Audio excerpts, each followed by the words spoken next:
Yes, sir. Yes, sir. Welcome to another edition of Sports Shop 27. I'm your host, Right. Jermaine Cota. To my far right, got my co-host, Kevin Johnson, KJ.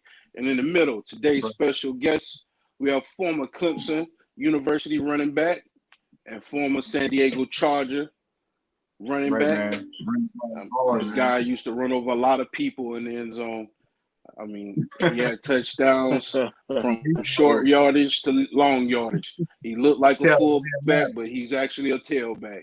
His name is Reggie Merriweather. What's going on, Reggie? What's up? Man, I appreciate you guys for having me on this podcast, man. I was talking to a couple of my teammates that y'all interviewed, and obviously got a chance to meet you all at the thing in Columbia, man, this is really cool, man. I like that to see brothers come together and get something solid put together like this, man. This is awesome. That's right, man. Thank you, man. We thank you for coming on the show. For the people that don't know you, let them know where you're from and a little bit about your background, Reggie. That's right. All right, so Reggie Merriweather from North Augusta, South Carolina. Went to North Augusta High School. Ended up getting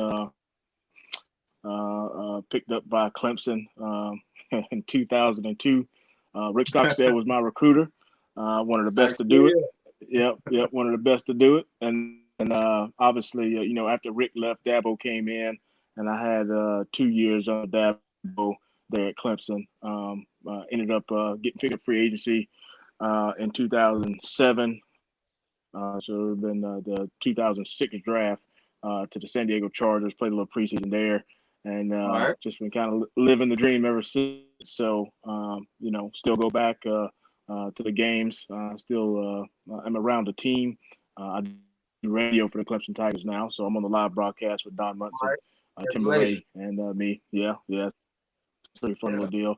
I was the sideline guy, and then as a color analyst, and then COVID hit, and then I got promoted to the booth. So I spend most of my game days with the Tigers in the booth calling the game, and it's really been a blessing, man. That's I can tell anybody, man. It's not where you start; it's where you finish. And football is a means to an end. So make the connections that you can when you can, and don't burn any bridges. And there's more ways to support your school and support what you love and do what you love outside of running the football or tackling guys or catching or throwing passes. So, man, that's the good word I like to send everybody, man. But it's been an incredible journey. 38 years old now. Looking back on, just the school, all the guys that I've met, all the guys that I still talk to and know. And, man, it really is a blessing. Every year that I get older, we either lose somebody or somebody falls off. So it's really important, like I said, to keep it with the guys.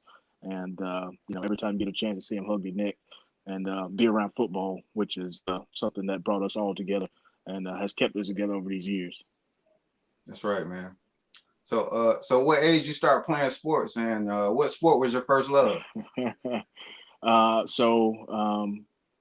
My first sport was actually soccer. So I played soccer for like 2 or 3 years, and that was probably when I was 6 or 7. Yeah.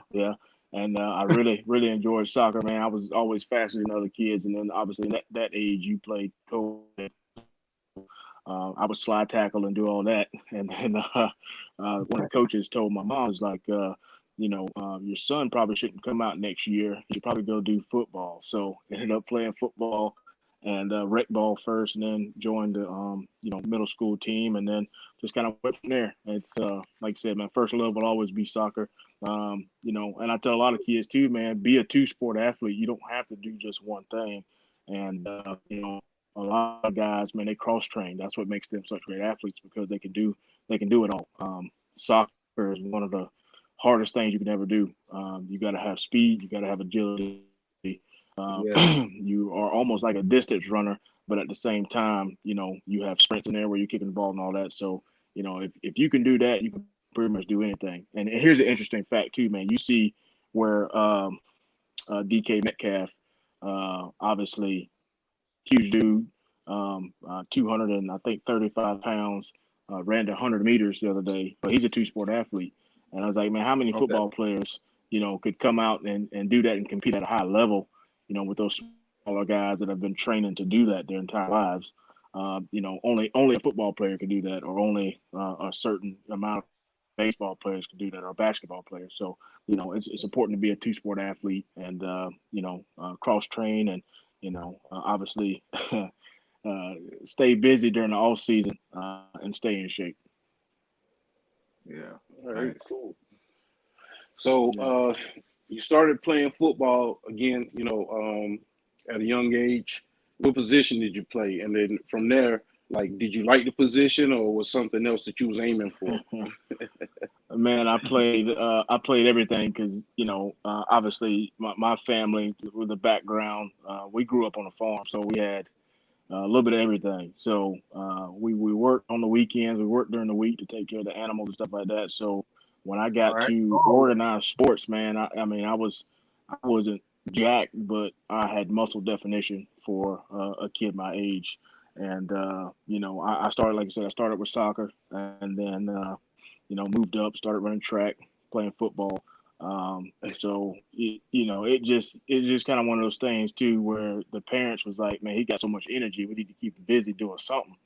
So, played basketball as well. I was terrible at basketball, but I was I was the hustle guy. You need somebody to foul, that was me. Rebound. You need somebody you need somebody to rebound, that's me.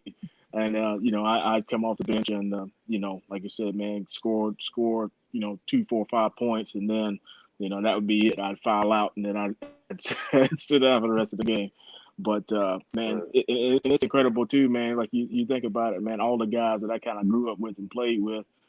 I don't know if you guys know about the Peach Jam down here in Augusta, but that's one of the huge events where you have so many NBA players come back, and you have so many kids that end up getting drafted or picked up to these major Division I colleges. They come and they play in a week of games, and you have a lot of stars that come here to watch them too, man. But that's right here in Augusta. And like I said, man, I played with a lot of guys that played in that, and it's amazing.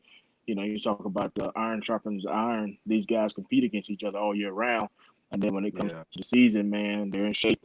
And and I was just a part of that group that wanted to compete and see the guys and play with the guys, and so that helped me out in my career as well. Yeah. So when you was a kid, what famous athlete you looked up to help you out with your craft? Man, to be honest, man, I was a Jerry Rice fan. He was at Oakland, and then I loved Jerry when he was at San Francisco with Joe Montana and all the rest of them.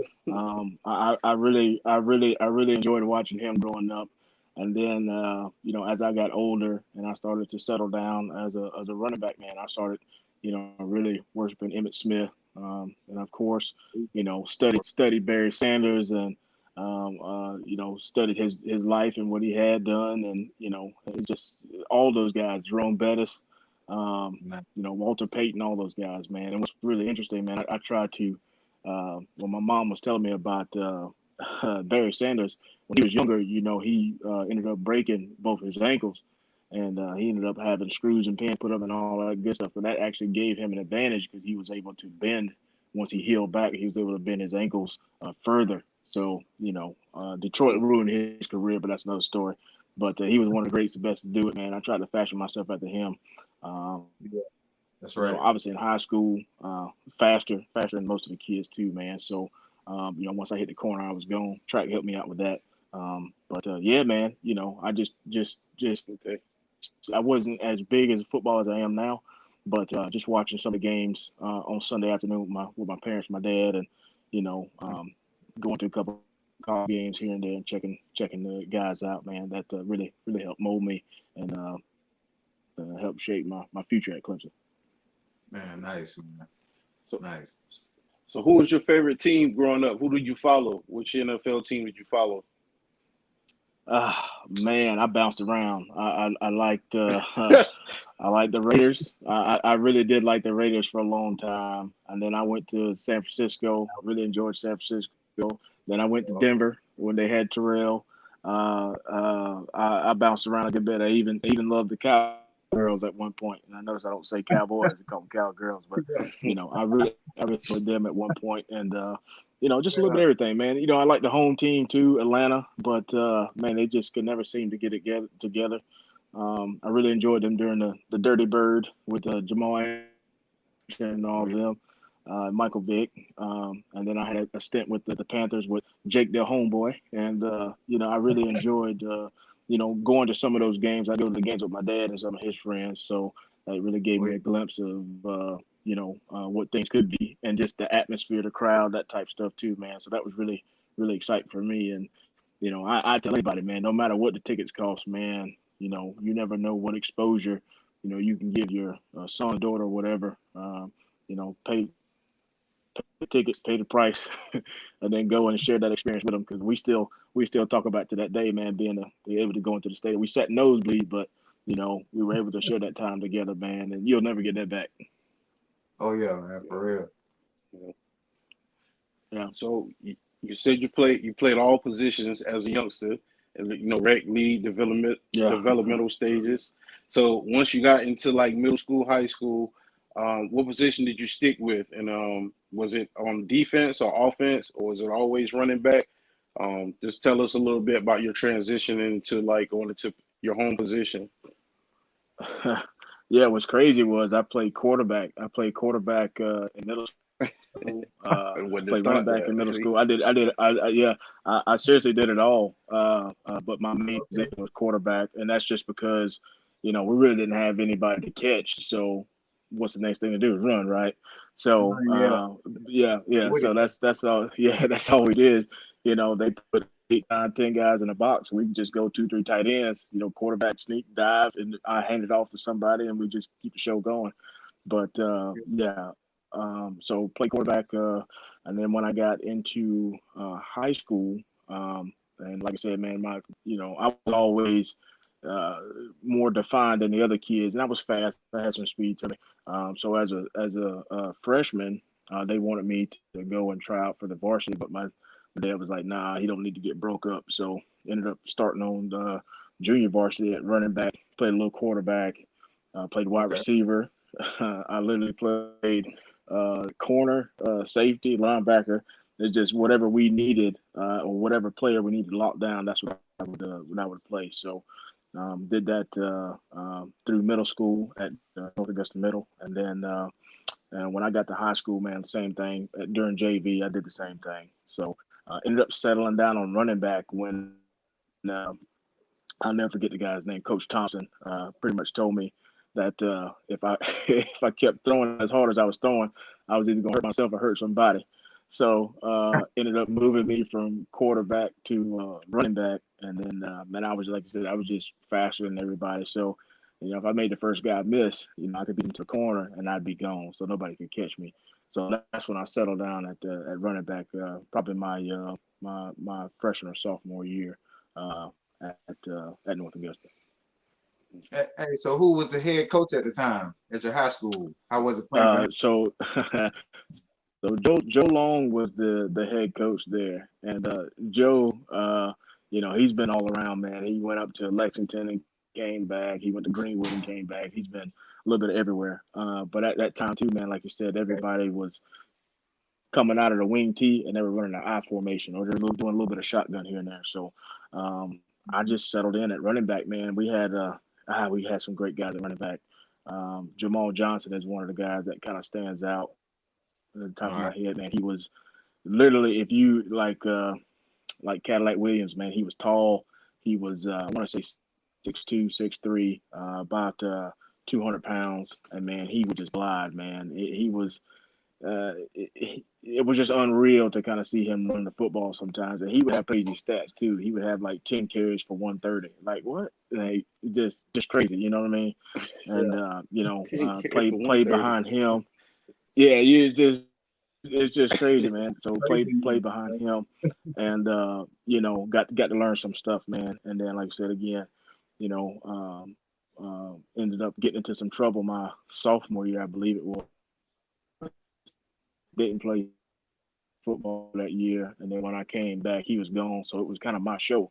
And just remembering some of the guys that were on the team at the time. And we were, it was at 2000. I think we had like the number 3 or 4 quarterback, one of the best wide receivers in the state, and I think we had a couple good linemen, but we never could put 2 and 2 together, man. We'd run through our conference and then meet up with somebody in the 5A, and then just get blown out. But man, that's one thing I'll never forget. Just the Friday Night Lights. I think a lot of people take that for advantage, for granted, but if I could go back and do it all again, man, I wouldn't change a thing. That's just some of the best times I've ever had in my life is high school football, and especially the guys you meet, the people that you go and see, and then coming from a small town and having some of the rivalries, across town like Aiken or South Aiken, you guys are from small town too, so man, it's just really cool to see all your people, cousins, uncles, all that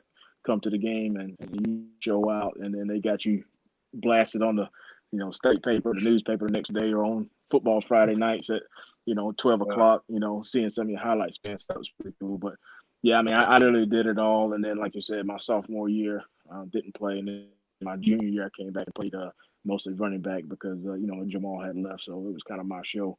Okay, that's right.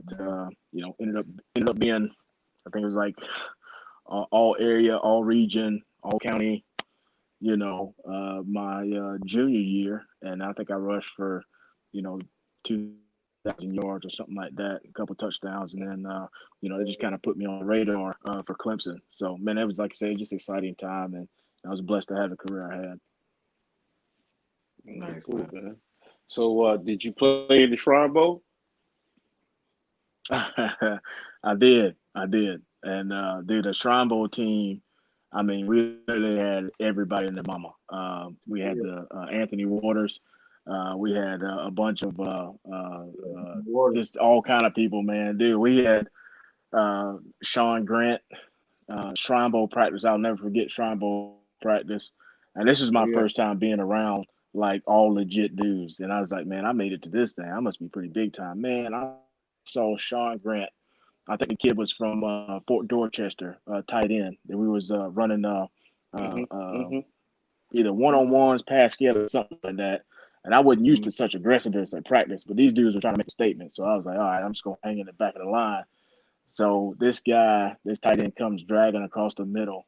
And I will never forget that Sean Grant actually came, because Sean's my size, 5'8", weighing probably about 210 at the time, something like that. And he just cleans him up across the middle. And the good guy from Fort Dorchester, he come back to the huddle, and I think his dad was coaching the team too. And then he was bawling, crying, trying to suck it up. I know he was hurt, and I'm talking about he just absolutely just knocked them off his feet. I was like, man, these boys out here hitting. I don't know if I can do this, but I'm still friends with Sean now, and man, we always bring that up because it's big boy football, it's a Shrine Bowl, so like I said, I was very fortunate to meet a bunch of guys. Corey Groover was on that team, both of the Step twins, the Dustin Fry. I was trying to think of some of the wide receivers we had. Kelvin Grant. Pretty much half the Shrine Bowl team ended up going to Carolina or Clemson. Ricardo Hurley. Man, we had a really all-star cast of guys, and Tim Jennings, a couple of Orangeburg boys is on there. Yeah. But yeah, man, we had a really special class, and like you said, most of those guys ended up going to South Carolina or Clemson, and then Tim had to be the oddball. He went to Georgia, and played 10 seasons in the league, so it paid off for him. But I played in a Shrine Bowl, man, and that's really cool experience as well too. Something I'll never forget. Just the practice that we had, the people that we met, and then obviously Shriners being involved in that was actually really cool, man, to see how that thing works and see people give back. That's pretty cool. Yeah. So coming out of high school, what schools did you turn down, and why you chose Clemson? Oh, well, you already know why I chose Clemson. I tell everybody this, man. I said Rick Stockstill was the only reason why I went to Clemson. The first school that actually offered me was Indiana, and my track coach, his son, Reynolds, Dyron Reynolds, I believe, was the coach there, and so ended up getting a scholarship there. And he was like, "Well, if we offer you, you need to come." And I was like, "Okay, okay." And I just had in the back of my mind, like, I'm gonna see who all's gonna offer me, then we'll pick from there. But obviously, I want to see my parents to see me play, and Indiana was a little far, and it snows a lot up there. It's cold, so that was definitely that was definitely in the con box. But ended up getting the offer from them first. I think Clemson actually ended up offering me last. Got a unofficial from Florida, Wake Forest. Auburn wanted me to play, and this is crazy. The coach from Auburn wanted me to play defensive back. I was like, man, I really want to play running back at the next level. So they declined to offer me, but ended up getting, I think, like 4 or 5 other offers from major Division I schools. But the only reason why I signed with Clemson was literally because of Rick Stockstill. And I love him to this day. And he, like, of course, recruited a ton of guys. I mean, if you know him personally, he's much like Dabo in the fact that he remembers not only you, but your mama, your uncle, your auntie. He remembers your siblings, anybody that he's come in contact with that you may know. And he's very personable, man. He'd write letters and stuff, leave them in your locker, all that good stuff, man. But he was just a really genuine guy, and he, sold me the dream. That's basically what happened. But Clemson's a very special place. It's changed so much since I was there. But Clemson is a place that, as I say, man, there's something in those hills. And I tell everybody there, man, you got the lake, you got all the stuff to do off campus, and it really is a special place, man. I met a lot of special people there. But Rick Stockstill, man, he wooed me, brought me in. And I'll tell you this story too, man, because not a lot of people know this, but so my official visit, I guess, from Tommy Bowden and Rick Stockstill. They were coming back from Charleston, I believe. Stopped at my parents' house, and this was probably probably 3 or 4 o'clock on a Sunday afternoon. So Sunday we left church, we came back, ate a big meal, waiting for them to come by. So they come by, and we get to talking. My parents are, obviously being wooed by them. And, Rick goes, well, hey, man, Reggie got any questions? As I said, turn on the TV and it's me. Your boy Tommy Bowden ends up taking off his shoes and propping them up on a coffee table. I'm like, God. And then my dad, he didn't really say anything. My mom came unglued. She was like, oh, no. And then Rick, being Rick, he was like, apologize. It's been a long road trip. We tired. And then they skedaddled after that. And my mom was like, hell no. You are not going to Clemson. But, we ended up, no manners, man. And we ended up, like I said, going to the official visit, and I guess he made up then because my mom was like, "Hey, this is a good place," blase, and then the rest is history. So yeah, that's one of my Tommy Bowden stories that the people don't know. I was like, man, this dude is unreal. But yeah, just one. I got a few of them, man. I got a few of them, but and like I said, man, my experience at Clemson, like I said, again, it was just unique, like most people's are. But I just had that tight relationship with Rick, and then when Rick left, man, that kind of hurt a lot of people. And to see him leave, I thought he was do something for offensive coordinator, whatever it may be. But just obviously he brought a lot of guys in. Tony Elliott, Kevin Youngblood, Aries Curry, Ty Hill, all those guys. He had a hand in bringing them to Clemson. And when we well, KJ, there you go.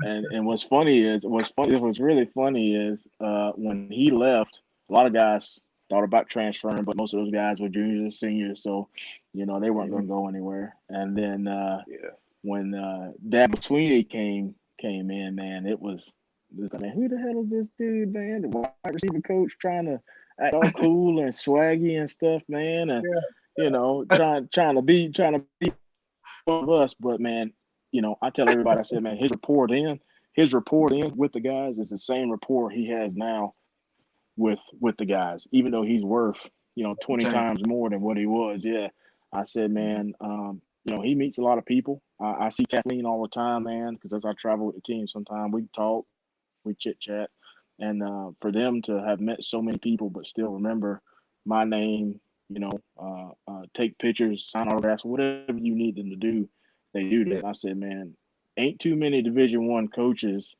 that have won national titles and are at a big time school will take the time to do that. Mm-hmm. So I think that's really special of them, but really special of him. I said, man, nobody knew who this dude was. He was just a little wide receiver coach, man. He out there trying to run routes. He out there looking like somebody's nephew, you know what I'm saying, and trying to be cool. But I think when he really hit the scene, I think it was either our junior year or my junior year or my sophomore year, that spring. We had a practice, man, a heated practice. Like, I mean, everybody was mad at each other, man. So we ended up ending the team practice. Everybody gets around in a huddle, and then we have announcements like cold tub, stretch and show up. We got this going on the next few days. Y'all need to be blah blah blah. And I'll never forget this. Brad Scott, offensive line coach at the time, him and Coach Sweeney got into it that day for some reason. I don't know if it was during team or what period it was or what, but it spilled over into the announcements. And Brad Scott went off on a handle and was like, if the damn wide receivers could block some damn body, we'd blah, blah, blah. Coach Sweeney comes out the back. I'm talking about the very back by the water coolers, comes out, don't you talk about my boys. And I was like, oh, okay. All right. Okay. I see you, wide receiver coach. Yeah. And I think after that, man, he not only, gained some clout because, it wasn't but two head dogs there that had been there for a long time. And he definitely gained some rapport with the guys. And that stuck with me for a long time to this day. And, also too, man, he's got three boys, awesome family.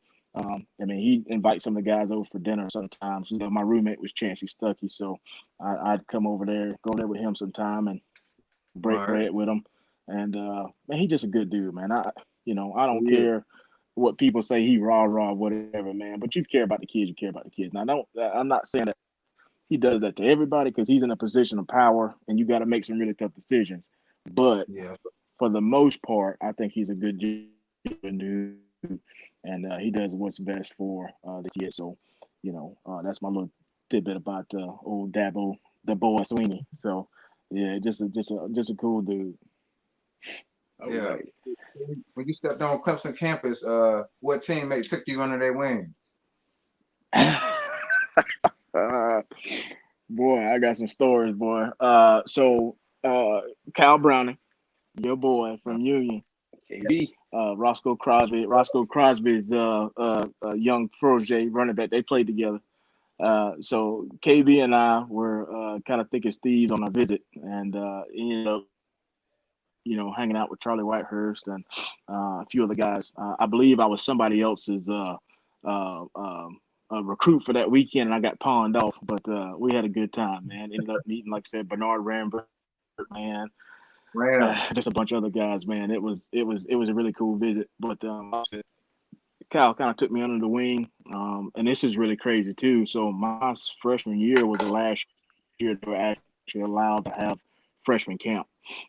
So you had 3 weeks of summer camp. So you had freshman camp, then the seniors came in, then you did your agility testing and all that. So you got to watch them, and then you actually had 2 weeks of two-a-day camp. And so that was kind of the ending my freshman year when we started doing that. And rightfully so. 2 days is not for the faint of heart by any stretch of the imagination. Yeah. But yeah, so I was there with Kyle, and I'm trying to think who else we had, man. We had so many people. Clemson also told me they were only going to recruit one running back, and that was me. But they ended up getting Dwayne Coleman. Dwayne was on the bubble. Dwayne was on the bubble at the time. So he ended up qualifying, ended up getting in late to camp, but he made it to campus. So it was Dwayne Coleman, Kyle Browning, myself, Ty Hill. Ty Hill was still a running back at the time. Oh, yeah, that's right. Kelly. Yep. You had Bernard Rambert, and I want to say it was like one or two more guys. Yeah, Yusuf Kelly. We had one or two more guys there, so we had like 6 or 7 running backs at the time. Yeah, Chad Jasmine. Forgot about Chad. So yeah, the running back room was very full, and then old Stony Ball, Burton Burns, was the running back coach there. Yeah, and I got some good Stony Ball stories too, man. Yeah, we had a really good backfield, man, and I'll never forget. I think it was either 2002 or 2003 when the guys kind of broke out, and then I think that was I'm trying to remember the guy's name now, but he actually ended up getting kicked off the team at the time for possession or something like that. I can't remember his name, but he was a tall running back too, man. He was going to be really good. I cannot think of his name, but we had so much talent, man, back there, and it was just really cool to see those guys, man, and just be a part of the brotherhood. We had a lot of stuff going on. Yeah, that's it. That's him. Yeah. And he was supposed to be the real deal. He was like all ACC. He was supposed to be that guy. And then obviously, that happened, and they had to boot him. But we had a good team, had a good backfield, man, and a lot of Tony Elliott was on that team as well too, man. Yeah, right. Had a lot of guys on that team, man. Very special, very very special. Nice. We got some highlights, man. You want to go ahead and check it out, man? Take you down memory lane a little bit. Let's do it. From Clemson University. What years did you play at Clemson? 02 to 06? Yeah, 06. Yep. All right, cool.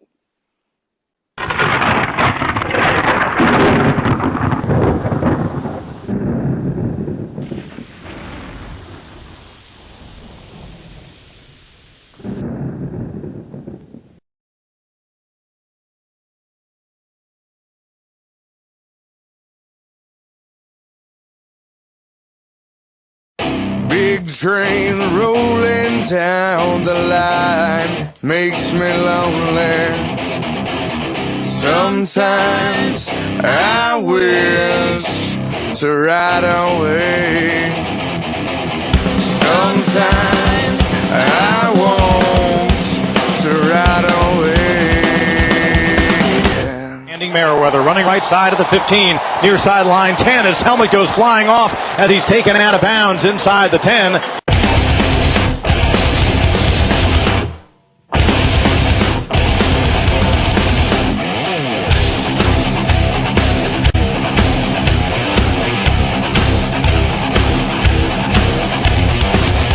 Big plane flying through the clouds makes me worry. Sometimes I wish to fly away. Sometimes I want to fly away. But you can't judge a book looking at the cover. You can't love someone messing with another. No, you can't win a war fighting with your brother. You wanna have peace, gotta love one another. Inside the 20, hand off Merriweather. Merriweather cuts on the pitch side, comes down to the down. Big guns lighting up the sky makes me worry. Sometimes I wish to run away. Sometimes I want to run away. But you can't judge a book looking at the cover. You can't love someone messing with another. No, you can't win a war fighting with your brother. You wanna have peace,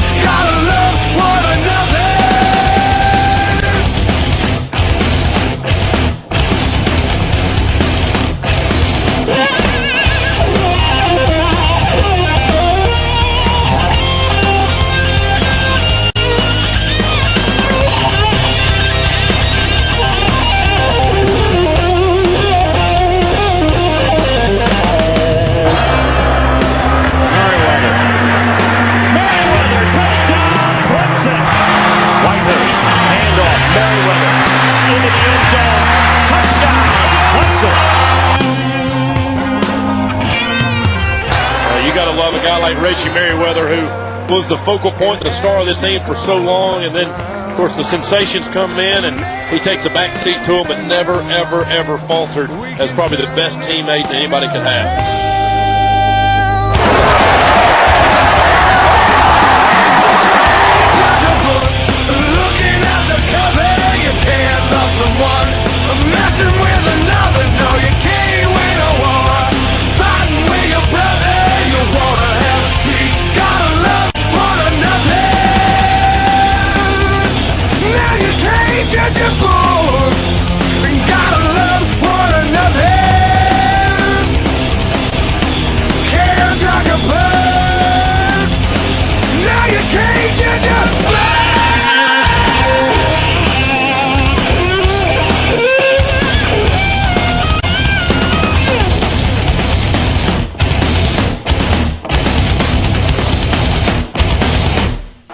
First and 10 of the 23. Reggie Merriweather back in there, and they are chanting Reggie, as you can hear. 250.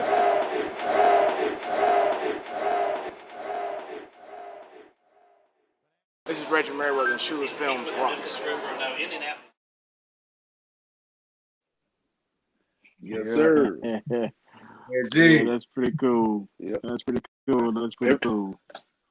For everybody watching, make sure you subscribe on YouTube, follow us on Facebook, Spotify, and Deezer.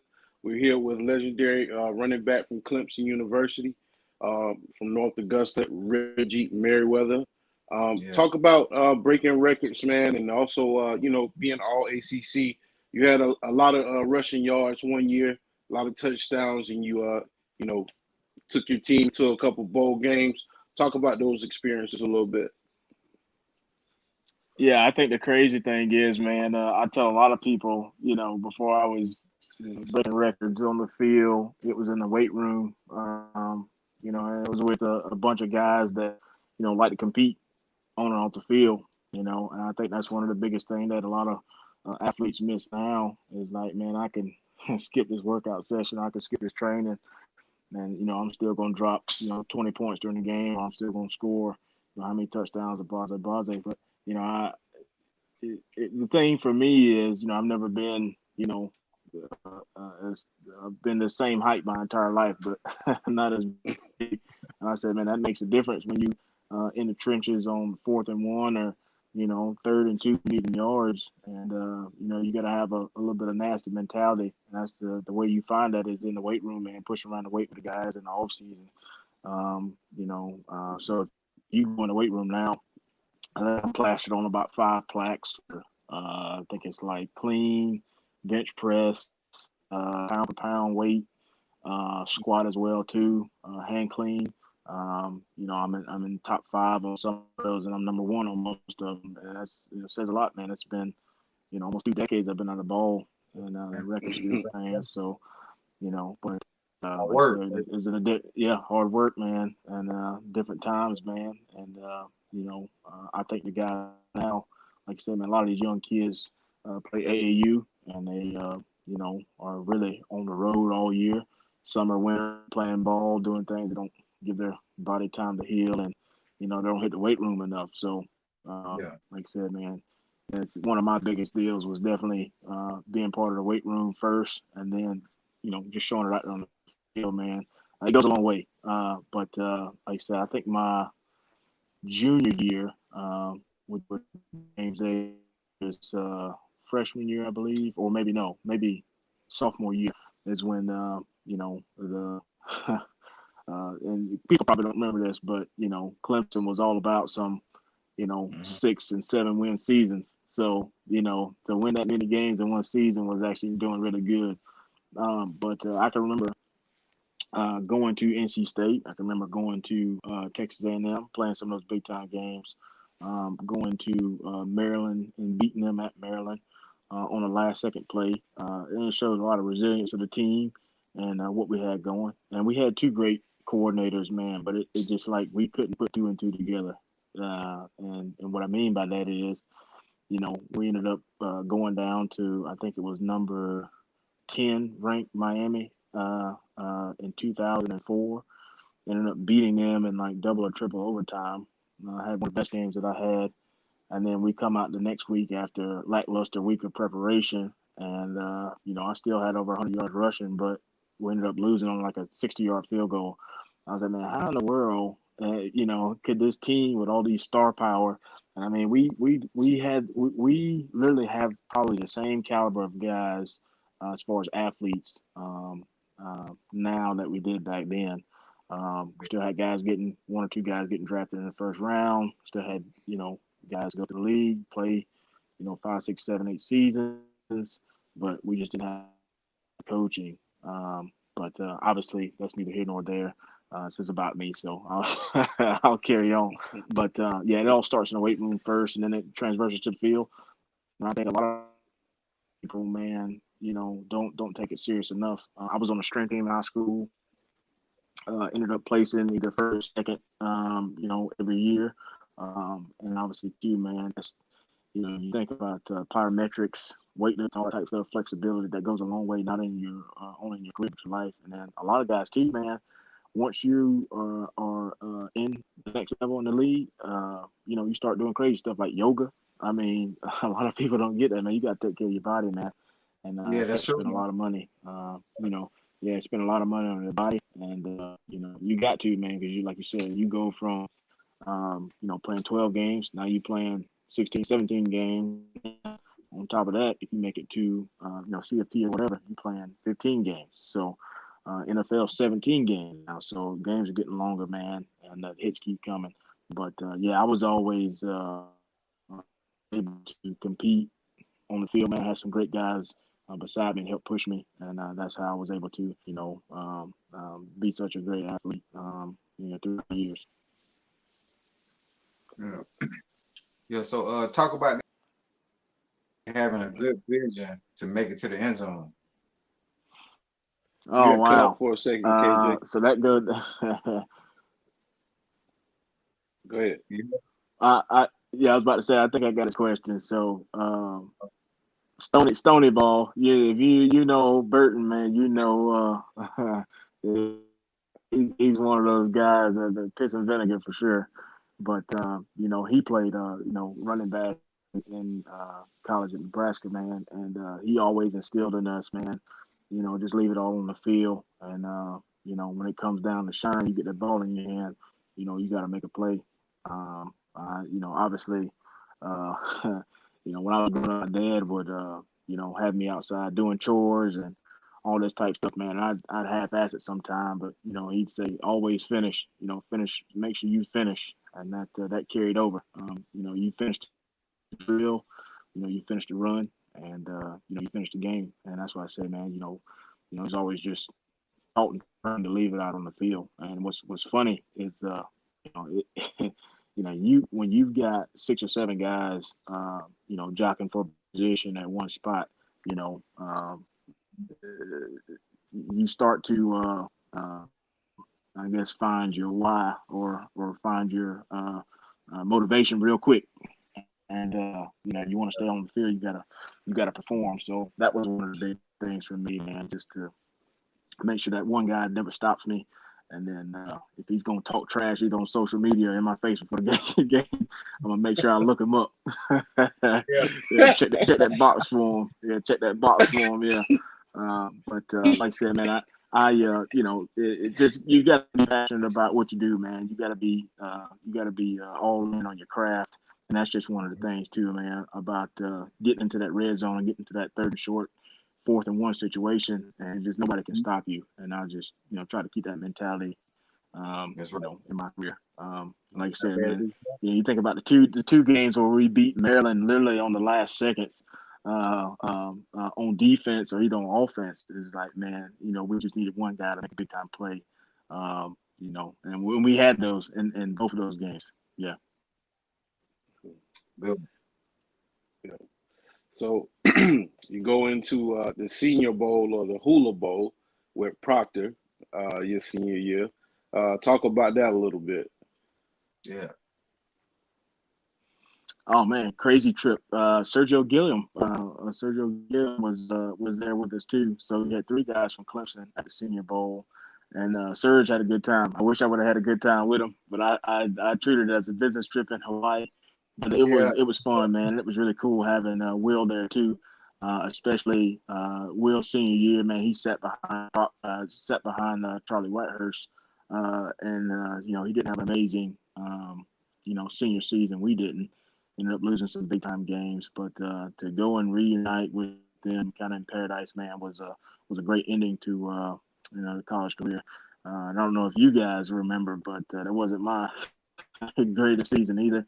That was James sophomore and Steve freshman year. So, I took a back seat to those guys that ended up, being freshmen All-American for ACC, and I took a back seat to them. And then, my last game in Death Valley didn't end up so well either. Whole stadium chanting my name and taking me out the ball game. But it was really cool to meet some other guys, compete in a different atmosphere in front of scouts, and really just do something different. And when I mean do something different, I was still football, but I didn't have to represent just Reggie. I represented Clemson, and it was a great opportunity to wear that pall and to share the pall with guys. Senior bowls is kind of crazy because they give you like 1,000 palls, so we were just handing them out everywhere. I was spattered up for the game. I had palls on my cleats. I had 4 or 5 palls on my helmet. I know where you from. Yeah. So it was a really cool deal, and we ended up winning that game too. They put Proctor in on one of the last drives, and he hit a couple passes down the field, called a swing pass, and then ended up having a big run, and ended the game. He threw the 2-point conversion, I believe it was, to seal the deal. So that was just a really exciting time, man, and we had a good time. And Proctor still, him and Sergio still good friends. We talk pretty much every week, and it's just funny where life takes you at football, but special relationships still carry on. All right, well, I got some video for that game, some highlights. Let's check it out real quick before we end the segment, okay? So here's a big chance. Will Proctor is in at quarterback. Proctor's had a big day already. Man open at the 40, 35-30, and out of bounds. Reggie Merriweather out of Clemson. So Proctor completes a pass to his regular season teammate. Proctor out of Clemson as well. That's going to happen when you get into tough spots in these kind of games. You know where your bread's buttered. Yeah. Deep drop it off to Reggie Merriweather and let him make a play for you on the outside. Good recognition on the part of Will Proctor, recognizing coverage and then getting it in space. Third down play right here, 3rd down 11. Looking for the first down. They got it.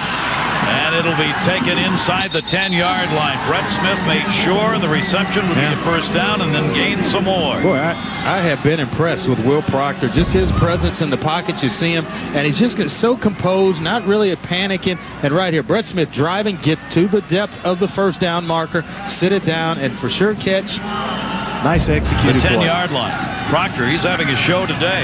Straight ahead, up the middle, down to the 1. No sign on the touchdown. No sign. He is shy by about a yard. Reggie Merriweather tried to stretch it into the end zone. He didn't get that, but he did get it to the 1. What a nice run inside. Tremendous push up front by the offensive line. Bob Morton, 6'4", 298 pounds out of Notre Dame. At guard, getting some nice push up front for Reggie Merriweather. Ina getting this opportunity because of the fumble. Merriweather stays in the backfield. It is a goal situation, and Merriweather will get the call, and touchdown! He goes in, and now, with no overtime involved in this football game and 44 seconds left to go, do you go for 2? Gotta go for it. Gotta go for 2. What do you think, Mark? Hey. Wilson. That's all right. Going for 1 or 2. Timeout. We're going for 2. He's going for 2, guys. Right. Rich Rodriguez. What's that? Is it freeze worth it at all? I don't know. I tell you, heck of a job of taking advantage of a turnover, and then all of a sudden it amounts to points. Gives you a chance to win the football game. Oh, we got a player. Same damn thing. What's that? Hold on. My X, my Y, my quarterback, my tailback, and my fullback. Yeah. Listen up. Hey, listen up. Here's the set. My tight end's over here. All right, my wide receiver's in the slot. My X receivers, it's L over, but we're in the gun. Tailback's on the guard. Fullback. Excuse me, tailback. I got to him. Tailback's on the guard. Fullback's on the tackle. X receiver. You're going to push and run a skinny. Wide receiver, you're going to run a skinny. Fullback, you're going to run in a flat. Tailback, you're going to protect the edge. We're going to go sprint right. Stay right here. Will, you can run in now. Hey, you got to protect the edge. Huh? I want the ball on the left. I want the ball on the left hash. Hey, left? Left hash. Right. You're on the left. He's got two slant routes by a slot receiver and the outside receiver. It's going to create a natural pick for the fullback to come outside underneath and into the flat, which is going to open things up. And then it also gives Will Proctor a run-pass option. He can go to the fullback early, which will be Tim Castile, or he can keep the football out on the edge and run it in himself. Will Proctor's a quarterback. You just heard a coach back to his roots. He drew that play up on the city streets. Proctor looking. This is for 2 points and a win in the bowl. It is incomplete. Good defensive coverage. Brett Smith. He caught it. They're saying he caught it. Brett Smith caught it and stayed in bounds. What a heck of a reception. How did he catch that? It looked like he was out of bounds with tremendous concentration of getting your feet down and in bounds. Brett Smith. Wow. Let's check out the catch right here. Will Proctor. It was meant to be two slant routes, and then his ability to sprint to the corner. Well, they do a good job getting up the field. Brett Smith kind of improvises right there. Go up, get it at its highest point. Not one, but two. Nice catch. What a catch by Smith as he kept both feet in to win the football game, maybe. There's still 44 seconds left to go. The two-point conversion. Yeah! Yeah! That's the ball! Hey, that's the ball! And an even better catch on the part of Brett Smith. Wow, be able to stay inbounds. Will Proctor has just had one heck of a day at quarterback for Ina. Key play on that was a 20-yard pass. Proctor to Smith on the 3rd down and 11 that allowed them to keep the football. He's 10 for 16 with 111 yards. And we are not over yet here at this Hula Bowl with 44. Man, it's good times there. Yeah. And what's crazy about that is Sergio had the interception to end the game. So that's crazy. Yeah. Yeah, man. It's funny how life comes full circles. Yep. Yeah. So it's just a really cool game, man. And I was about to say, I don't know if you noticed too, man. Did you see all the young faces, all the coaches? Rich Rod, Mark Rick. You had your Mark Rick. ESPN there too. Yep, Mark Rick was there. Yep. And then man, just really, man, that was a blessing to go there and do that, man. That was a great way to end my career at Clemson. You know, and you know, to do it with 3 guys that I came in with was really special as well, man. Like you say, dude, it's nothing like you know, putting a helmet on with that Paul and doing it with your brothers. It's really cool, really cool. And like I said, man, you know, Brett Smith just balled out, but you know, Proctor, I had the touchdown. Proctor had the 2-point conversion, and then man, Sergio to ice the game at the end. Man, that was just really cool.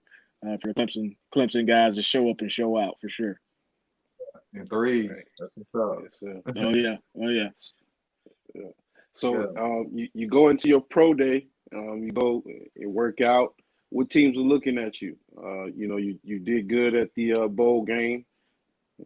I know you the strongest man on the team, probably on the power index. So talk about, you know, your approach to the combine and pro day. So I missed the combine for about 5 votes. You know, the coaches and stuff vote for who goes to the NFL combine. But you know, I prepared. Ended up losing about 10 pounds. So I worked out at about, I think, 210 or 208. You know, for our pro day here at Clemson, and just man, the 3 teams that really were looking at me were Chicago, the New York Jets, and the Chargers. So, you know, I just tried to do my best, man, and answer the questions as best as possible. And, you know, like I said, man, put my best foot forward, you know, trying to, you know, just make a name for myself, man. Make sure I was in shape, and that's the biggest thing too, man. Just doing the little things, man. I make sure I stretch and all that good stuff to get ready. But it was just such a, like I said, man, just an awesome deal to be able to share those moments with friends. And I'm kind of glad I didn't go to the combine because ended up getting to work out with Proctor and a few other folks, here locally. But man, it was just an awesome experience, man. To do that.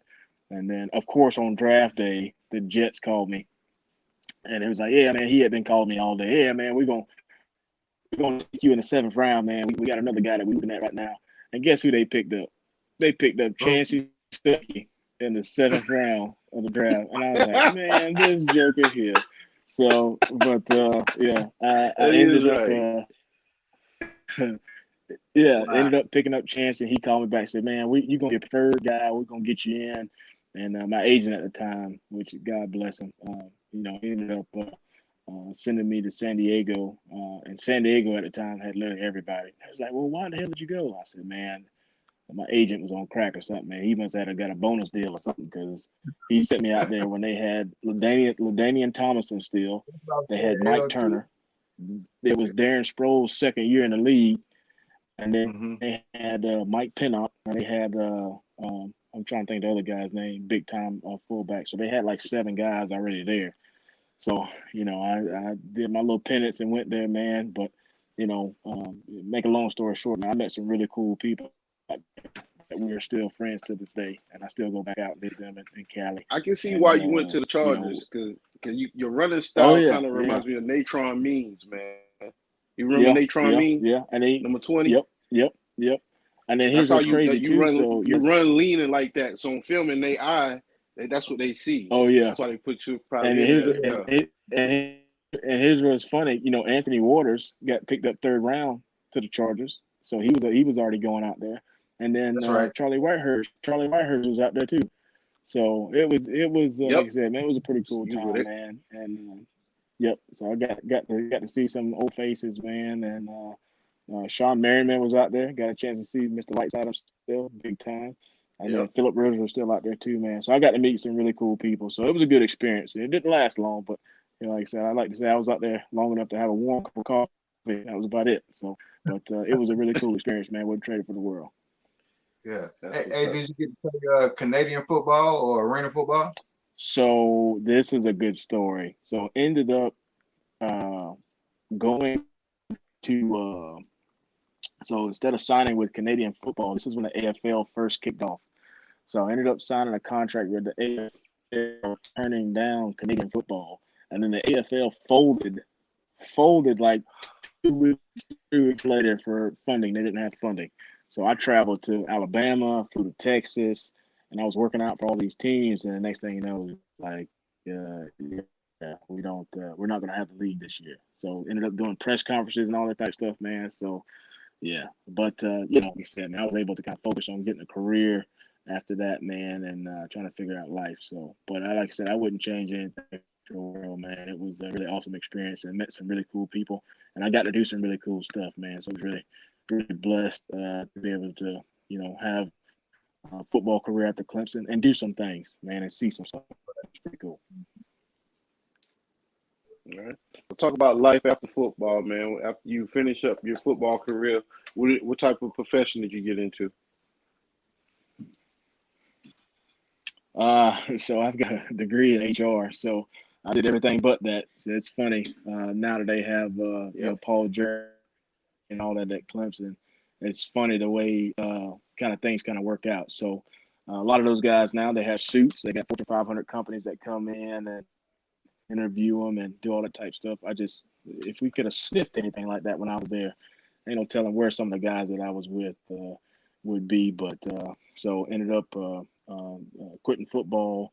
And like everybody who has a illustrious career, man, they want to continue to play. I kind of lost my way, and I didn't set a time limit on stuff, and ended up trying to go to a real route that didn't work out. And then I kind of found myself, 2 or 3 years later, still working out, still waiting on a phone call, but yet bills piling up. So ended up having to get a job, but ended up running into an alumni one day at the store, and he hooked me up with a quality position out at in Aiken, and the rest is history, man. I've been in the quality control role.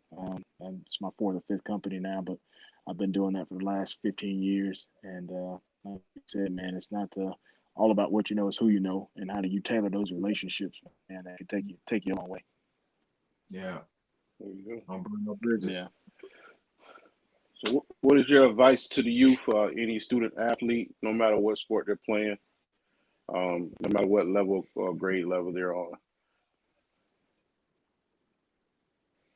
Well, the thing that just jumps out at me right now, like I said, I'll never forget, and you probably were there too. 2003, I believe it was either 2002 or 2003.